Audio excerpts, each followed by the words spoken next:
आज के ज़माने की अगर बात करें तो फैशन और टेक्नोलॉजी के इस युग में हम शायद इतने आगे आ चुके हैं जहां से वापस पीछे जाना नामुमकिन सा लगता है। हालांकि इस टेक्नोलॉजी वार ले दौर में भी हिंदू धर्म से जुड़ी कई ऐसी चीजें या कई ये बातें हैं जिनका लोहा साइंटिस्ट्स भी मानते हैं। हिंदू धर्म में कई ऐसे रीति रिवाज हैं जो सदियों से चलते आ रहे हैं और आगे भी यूं ही चलते रहने की उम्मीद है। हालांकि बदलते समय के अनुसार कई रीत बदले भी गए हैं। इनमें से एक हिंदू धर्म से जुड़ी सबसे अहम रीत मानी जाती है किसी की अंतिम क्रिया। हालांकि यहाँ भी समय के अनुसार कुछ बदलाव जरूर किए गए हैं, लेकिन हिंदू धर्म के अनुसार से किसी भी इंसान की अंतिम क्रिया का अपना ही महत्व माना गया है। महिलाएं नहीं जाती शमशान घाट। हिंदू धर्म के अनुसार अंतिम क्रिया की रीत में मान्यता है कि महिलाएं शमशान घाट नहीं जाती है। हिंदुओं की अंतिम यात्रा में एक बात जो हमेशा से ही देखी गई है वो यह कि कभी भी कोई भी महिला, लड़की, फिर उसका मृत इंसान से भले ही कोई भी संबंध क्यों ना हो, वो शमशान घाट नहीं जाती है। हालांकि आज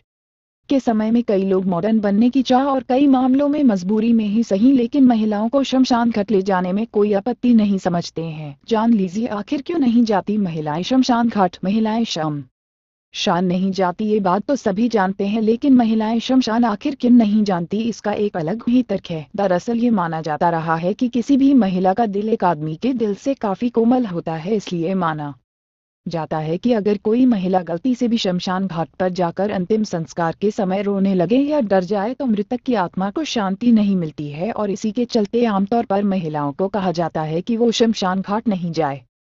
माना जाता है कि अंतिम संस्कार की क्रिया काफी जटिल होती है और इसके एकदम विपरीत महिलाएं और उनका हृदय बिल्कुल कोमल। मान्यता है कि शव यात्रा के समय महिलाओं को घर पर ही रहना चाहिए, क्योंकि शमशान घाट पर आत्माओं का आना जाने लगा ही रहता है। कहा जाता है कि ये आत्माएं सबसे पहले महिलाओं को ही अपना शिकार बनाती है। महिलाओं को घर में रखने का कारण ये भी है कि शमशान घाट से जब पुरुष वापस घर को लौटे तो उनके हाथ पैर और स्नान करवाने के लिए महिला का घर में होना अति आवश्यक है। सिर्फ यही नहीं, शवदाह के वक्त मृतक के बेटे को शव के सिर पर डंडे से मारने के लिए कहा जाता है। इस प्रथा के पीछे मान्यता यह है कि अगर कोई मृतक तंत्र मंत्र विद्या जानता हो और उसके सर पर डंडा न मारा जाए तो कोई दूसरा तांत्रिक उसकी तंत्र मंत्र की विद्या को चुरा कर उसकी आत्मा को अपने बस में कर लेता है और फिर उसकी आत्मा के द्वारा बुरे काम करवा सकता है।